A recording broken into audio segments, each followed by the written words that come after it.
Toll tax দেওয়ার জন্য আগে যাত্রীদের ঘন্টার পর ঘন্টা দীর্ঘ লাইনে দাঁড়িয়ে থাকতে হতো। এর ফলে যাত্রীদের দীর্ঘ সময় নষ্ট হতো, তাই তো?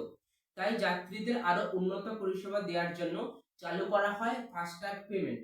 তবে সেখানেও কিছু সমস্যা দেখা যায়, যেমন আপনার ফাস্ট্যাগের মাধ্যমে পেমেন্ট করতে সমস্যা হচ্ছে, বা ব্যালেন্স কম আছে, অথবা আপনি যখন স্ক্যান করছে সেখানে সমস্যা দেখা দিচ্ছে।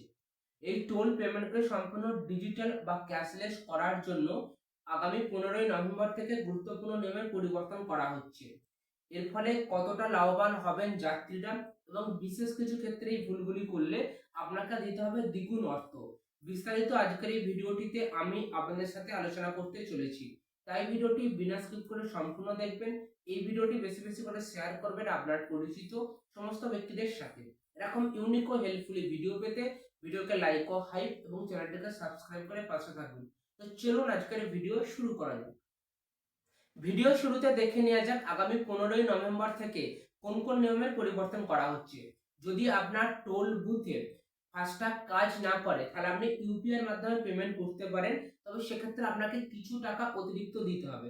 ধরুন আপনার টোল ট্যাক্সের যে দামটা সেটা হচ্ছে 100 টাকা, তবে যদি আপনি ইউপিআই এর মাধ্যমে পেমেন্ট করেন তাহলে আপনাকে দিতে হবে 125 টাকা, অর্থাৎ মাত্র 25 টাকা অতিরিক্ত দিতে হবে। তবে এইটা যদি আপনি নগদে টোল ট্যাক্সের বিল পেমেন্ট করেন তাহলে আপনাকে দ্বিগুণ অর্থ দিতে হবে, অর্থাৎ যদি 100 টাকা ওখানে টোল ট্যাক্সের ভাড়া হয় সেখানে আপনাকে দিতে হবে 200 টাকা। এছাড়াও সরকার একটি নতুন নিয়ম চালু করেছে, যদি আপনার ফাস্ট্যাগে ব্যালেন্স কম থাকে তাহলে রিচার্জ করার জন্য আপনি 1 ঘন্টার সময় পাবেন। এর পাশাপাশি যদি আপনি কোনো ভ্রমণে যান বা যাতায়াতের জন্য কোন জিনিসগুলি দিকে নজর দেবেন যাতে আপনাকে দ্বিগুণ টাকা দিতে না হয়। অবশ্যই আপনার ফাস্ট্যাগের ব্যালেন্স চেক করুন, এবং যদি ব্যালেন্স কম থাকে অবশ্যই তা রিচার্জ করুন। প্রয়োজনে অটো রিচার্জ অপশন চালু রাখতে পারেন। এছাড়াও আপনি ব্ল্যাক লিস্ট বা নির্দিষ্ট সময় অন্তর আপনার ফাস্ট্যাগের কেওয়াইসি আপডেট করুন। এছাড়াও এই ফাস্ট্যাগে যদি আর কোনো আপডেট থাকে যা আমি এই ভিডিওটিতে আলোচনা করিনি, অবশ্যই ভিডিওর কমেন্টে জানাবেন।